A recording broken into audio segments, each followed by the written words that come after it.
Let's go ahead and begin by attaching our lead wire around the hook shank with about 5 to 6 wraps. Now go ahead and cut off the ends of each wire.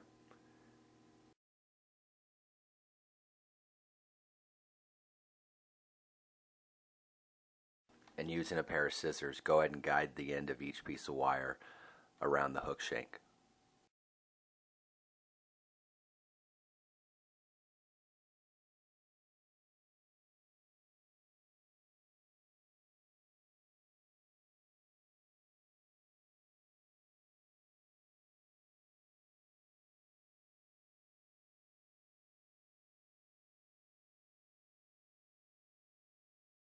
Let's go ahead and attach our thread at the 50% point of the hook shank, which is just about in front of the point of the hook, and clip the excess thread.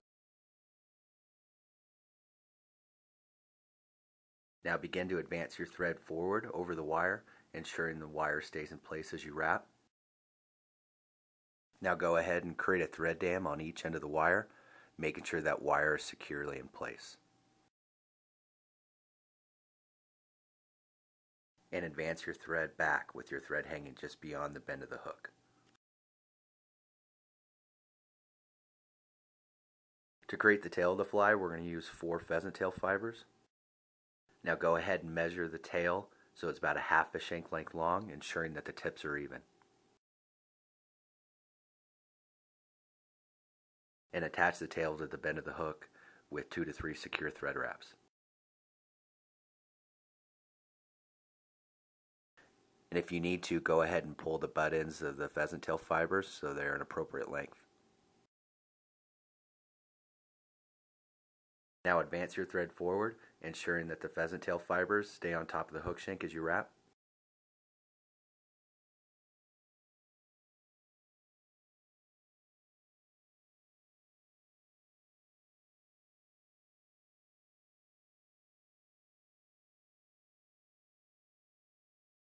Now let's prepare a 4-inch piece of gold wire and attach it to the near side of the hook shank at the 50% point, and begin to wrap your thread back towards the base of the tails, keeping the lead wire on the near side of the hook shank as you wrap. Now with your thread hanging just in front of the base of the tails, go ahead and apply some rusty brown SLF prism dubbing to your thread.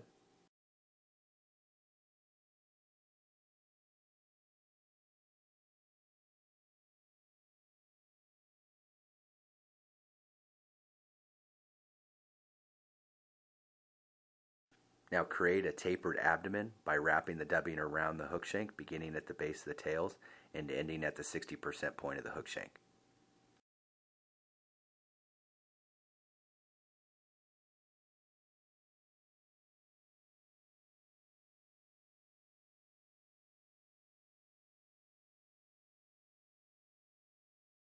To create the rib of the fly, let's go ahead and grab the gold wire and begin to wrap it around the hook shank, creating an equally segmented body. Now secure the wire to the near side of the hook shank at the 60% point and break off the wire cleanly at the tie down point.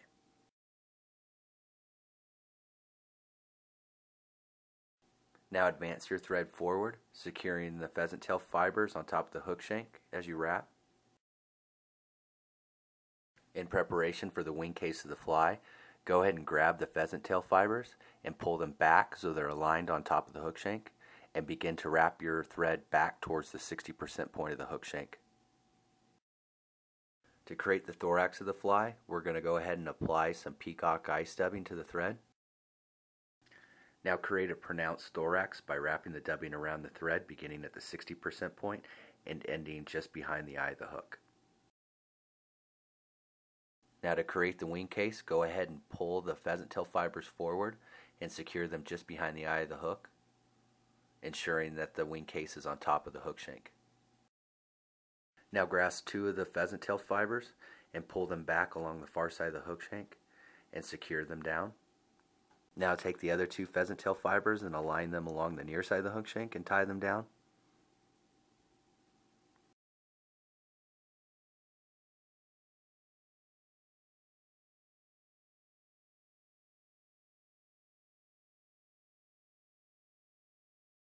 With your whip finish tool, go ahead and create a small thread head.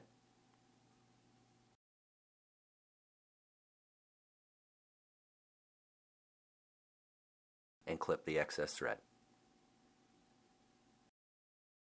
You want the legs of the fly to extend slightly past the thorax, so go ahead and cut them to an appropriate length using scissors.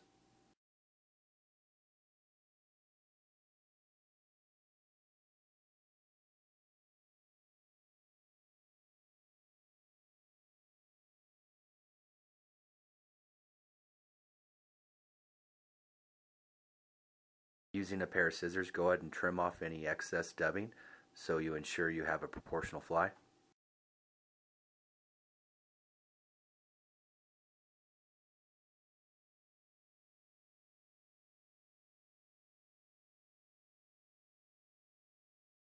And that's how you tie the icy pheasant tail.